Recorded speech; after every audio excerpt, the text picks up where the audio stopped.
पाकिस्तान और न्यूजीलैंड का match wash out हो गया है। दोनों टीमों को एक एक पॉइंट मिला है और जितने पुराने एक्सपर्ट्स हैं और क्रिकेटर्स हैं वो सब कह रहे हैं कि पाकिस्तान गॉट लकी कि हमें ये पॉइंट एक मिल गया है। और ये भी कह रहे हैं, बड़ा फनी स्टेटमेंट है कि ये पॉइंट किस टीम को की वजह से नहीं मिला है, ये रमज़ान की वजह से पॉइंट मिला है। और हमने देखा है कि रमज़ान हमेशा हमारे लिए अच्छा होता है जब कोई बड़ा टूर्नामेंट चल रहा होता है। मैं अभी कुछ स्टैट्स देख रहा था शुएब भाई कि न्यूजीलैंड गो हार्ड करके एक स्टेटमेंट निकाला है आईसीसी वालों ने, और उसमें ये लिखा हुआ है कि न्यूजीलैंड का जो स्ट्राइक रेट है 169.94 है, which is the highest among all the 8 teams that have qualified for the Super 8. और उसमें Pakistan is the lowest team with 135.54 as their strike rate. So Pakistan लगभग 130-135 रन के एवरेज से चल रहा है और न्यूजीलैंड जो है वो तकरीबन 200-250 रन इन 20 ओवर्स के उस पे चल रहा है। सो बहुत बड़ा फर्क है दोनों टीमों में, the way both teams have performed in the World Cup and overall in the ICC tournaments. So ये बात फिर सही है कि पाकिस्तान गॉट लकी टुडे के एक पॉइंट मिल गया पाकिस्तान को। नहीं, उनके पावर हाउस जो बैट्समैन है हाँ। वो उसमें कोई शक नहीं कि वो 180 200 sometimes even above that figure वो रहते हैं, तो इसीलिए इनका एवरेज जो है 160 ऑलमोस्ट टचिंग 170 का है, जस्ट शेड अंडर है जी। और पाकिस्तान जिस तरह, और उनकी विकेटें भी बहुत कम गिरी हैं हाँ। इस टूर्नामेंट के अंदर, वो एवरेज भी अच्छा होगा बहुत, मतलब। इसी वजह से एवरेज भी उनका बहुत अच्छा है। और इस लिस्ट में sir India is also on number 4, South Africa is also on the second position. So मुझे लगता है कि South Africa, New Zealand, India, they go very hard. I mean all the other teams are going a little slow. नहीं, वो बात ये कि आज का मैच अगर सेकंड बारी उनकी थी और थोड़े कम ओवर्स का मैच होता तो उनके पास 6 7 8 बल्कि नीशम तक इतना जबरदस्त मारने वाले बैट्समैन हैं कि बड़े बड़े लंबे शॉट्स खेलते हैं और क्लियर करते हैं boundary every now and then. उनका ट्रैक रिकॉर्ड बताता है, ये एक मैच में कुछ गलती हो सकती है, जल्दी भी आउट हो सकते हैं, क्रिकेट है, लेकिन उनका ट्रैक रिकॉर्ड ये बताता है कि वो सारे जो बिग हिटर्स हैं, पावर हिटर्स हैं और कम ओवर के मैच में उस तरह की बैटिंग लाइन को सूट करता है। बिल्कुल सही है सर। जरा जुल्करनैन शेख साहब की तरफ चलते हैं। नरेंद्र मोदी स्टेडियम हैदराबाद में मैच होना है जुल्करनैन साहब कल, जो इंडिया और साउथ अफ्रीका का है, और दोनों ही अहमदाबाद में होना है। दोनों ही खतरनाक टीमें हैं और ऑब्वियसली 1 लाख प्लस के तमाशाइयों का वहाँ पे गुंजाइश है। हमने देखा जिस तरह 2023 के वर्ल्ड कप में इंडिया और ऑस्ट्रेलिया आमने सामने थे और ऑस्ट्रेलिया ने इंडिया की सारी ऑडियंस को खामोश कराया था। आपको लगता है कि कल के मैच में ऐसा कुछ होने वाला है कि साउथ अफ्रीका ऐसी परफॉर्मेंस देगा कि ये जो है इंडिया की जो ऑडियंस है इतनी बड़ी, जो इन टूर्नामेंट्स में और इन मैचेस में आती है, वो शायद खामोश हो सके कल के मैच में? देखिए, परफॉर्मेंस एक तो ये है कि ये मैच जो है वो तगड़े अंदाज में होगा, इसके ऊपर जो इफेक्ट है मौसम का वो नहीं होगा। और थोड़ा सा ये है कि अब T20 क्रिकेट में जो है वो आपको भी पता है कि एक सर्टेन पोर्शन के अंदर कोई टीम क्लिक कर जाए, एक आपने बड़ा वो डबल सुपर ओवर वाला भी मैच आपको याद होगा, अफगानिस्तान वाला, तो उस सेंस में तो लगता है कि इंडिया की टीम फेवरेट होगी। लेकिन आप T20 फॉर्मेट के अंदर साउथ अफ्रीका को माइनस नहीं कर सकते। लास्ट वर्ल्ड कप के अंदर भी उन्होंने जो है फाइनल से ही वो हारे थे।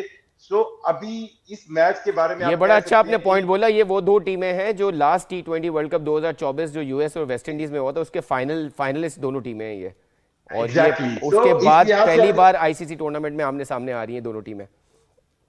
और मैं आपको एक चीज बताऊं, ये मैच अब मैं मतलब अगर आप इसको बिल्कुल अनबाइस्ड अंदाज में देखें तो जो 3 सुपर 8 के पहले मैच थे, पहला मैच भी बारिश की नजर हो गया, दूसरे में भी बहुत बारिश के चांस है। जो तगड़ा मैच होगा, जो ऑडियंस को पसंद आएगा, जो क्रिकेट फैंस को पसंद आएगा, वो अहमदाबाद के इसी नरेंद्र मोदी यार जुल्करनैन साहब, आप ऐसे तो ना बोलें कि कल का पहला मैच भी वॉश आउट हो जाएगा। आपने कल भी यही बोला था। वॉश आउट नहीं होगा, लेकिन वो लिमिट, क्योंकि वो मैच भी तगड़ा है सर। वो श्रीलंका और इंग्लैंड का मैच है सर, दोनों ही 2-2 बार T20 वर्ल्ड कप जीत चुके हैं, तो वो that match is not a small match जो श्रीलंका और इंग्लैंड नहीं है। मेरा थोड़ा सा जो मतलब कहने का मकसद है कि हम आप ये चाहते हैं ना कि 20-20 ओवर का पूरा मैच हो, एक पूरा एक जिसको कहे ना एक फॉर्मेट के तहत हो। अब अगर 20 ओवर का मैच भी कटेल हो जाए, 12 ओवर का, 10 ओवर का या 13 ओवर का, हाँ वो मजा तो नहीं रहता। हाँ सही बात। और दूसरी मैं एक चीज आपकी तवज्जो दिलाना चाहूंगा, हैरी ब्रूक्स जो इंग्लैंड के कप्तान है, आज उन्होंने कैंडी में प्री मैच प्रेस कॉन्फ्रेंस की थी।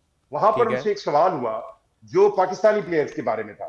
आपको पता होगा दी 100 जो इंग्लैंड के अंदर होनी है, उसके अंदर एक खबर आ रही है बीबीसी की स्टोरी से कि उसके 8 टीम फ्रेंचाइजीज मालकान में से जो 4 मालकान है वो आईपीएल भी ओन करती है वो कंपनियां, उन्होंने पाकिस्तानी प्लेयर्स को लेने से मना कर दिया है। जो पाकिस्तानी प्लेयर तकरीबन 63 मेल्स और 4 फीमेल रजिस्टर्ड किया, उस पर हैरी ब्रूक बड़े मतलब कहे ना क्लियर अंदाज में बोले और उन्होंने वर्ड यूज किया है, a shame if Pakistan players excluded from 100।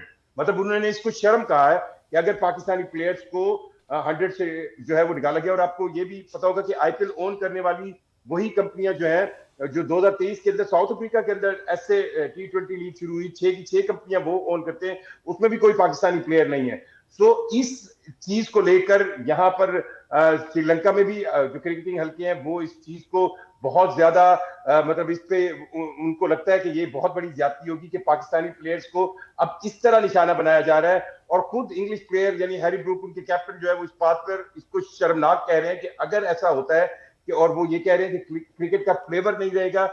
और पाकिस्तान की कौम वो क्रिकेटिंग नेशन है जिसने ऐसे बड़े बड़े स्टार पैदा किए हैं जो आज भी दुनिया क्रिकेट में माने जाते हैं। जुल्करनैन साहब, मसला ये है कि वहां पे जो 8 टीम्स हैं, 100 जो टूर्नामेंट होता है उसमें से 4 टीम के जो ओनर्स हैं वो आईपीएल के ही ओनर्स हैं, जो इंडियन ओनर्स हैं। पाकिस्तान के 50 प्लेयर्स ने उस लीग में खेलने के लिए अप्लाई किया है, लेकिन ये बात सही है कि जो इंडियन ओनर्स हैं वो पाकिस्तानी प्लेयर्स को शायद ना पिक करें। उस पर पूरी दुनिया में बात हो रही है, इंग्लैंड के अखबार भी ये लिख रहे हैं। लेकिन ऑब्वियसली इंग्लैंड के अपने रूल्स एंड रेगुलेशंस हैं, वो इंग्लैंड की लीग है, तो अब देखा जाएगा कि क्या होगा इसमें। Coming back to the ICC men's T20 world cup, India और साउथ अफ्रीका के मैच में आपको क्या लगता है कितनी फाइट देगा साउथ अफ्रीका इंडिया को? देखिए, फाइट जरूर देगा। और एक चीज ध्यान में रखिएगा कि इंडिया को बहुत आसानी से साउथ अफ्रीका नहीं जीतने देगा। और इंडिया को भी शायद आप देखें ना, पिछले स्टेज में सिर्फ पाकिस्तान वाला मैच था, उसके बाद जो पहला तगड़ा मैच खेलना होगा वो ये साउथ अफ्रीका के खिलाफ ही होगा। एब्सोल्युटली। शुक्रिया जुल्करनैन साहब, बहुत बहुत शुक्रिया आपका, थैंक यू सो मच। और ये प्रेडिक्शन सारी बारिश वाली ना दें। शोएब भाई, अगर कल का मैच भी इस तरह वॉश आउट होता है तो टूर्नामेंट के लिए बड़ा बुरा हो जाएगा। मतलब अगर आपके सुपर 8 के पहले 2 मैचेस इस तरह जाएं तो एक टूर्नामेंट को हिट लग जाती है। नेचुरली ये वर्ल्ड क्लास टीम्स हैं और winners of T20 world cup भी हैं, और ये दोनों दो बार T20 वर्ल्ड कप जीती हैं। तो उस पॉइंट ऑफ व्यू से एक जो क्रिकेट फैंस हैं अराउंड द वर्ल्ड, वो उनके लिए बड़ा डिजेक्शन होगा कि अगर ये मैच नहीं होता या इवन कम ओवर का भी होता है। तो इसलिए कि वैसे ही शॉर्टर फॉर्मेट है, फिर जो क्लास एक्ट प्लेयर्स हैं उनको इन एक्शन देखने का मज़ा कुछ और है। और ये अब जाके एक जब जितना हायर फॉर्मेट में जब टीमें आती हैं, तो ये जैसे टॉप 8 टीम्स हैं, तो वो बड़े मैचेस प्लेटफॉर्म हो जाता है, उसके प्रेशर्स और होते हैं और उसकी इंपॉर्टेंस भी कुछ और हो जाती है, और प्लेयरों का फिर वहां पता चलता है कि what metal they are made of. बिल्कुल सही and how stronger they are at the knees. कल का जो पहला मैच है इंग्लैंड श्रीलंका का, हमने देखा है इंग्लैंड स्ट्रगल करता हुआ आ रहा है। वो वेस्ट इंडीज से हारा है और नेपाल से बहुत क्लोज मैच वो जीते हैं। इस टूर्नामेंट में वो डाउन एंड आउट दिखे हैं। हम देख रहे हैं कि एशियन कंडीशन में वो स्ट्रगल कर रहे हैं। कल के मैच में what do you think, what are the changes they need to make to adopt to the conditions well and give a tough time to Sri Lanka?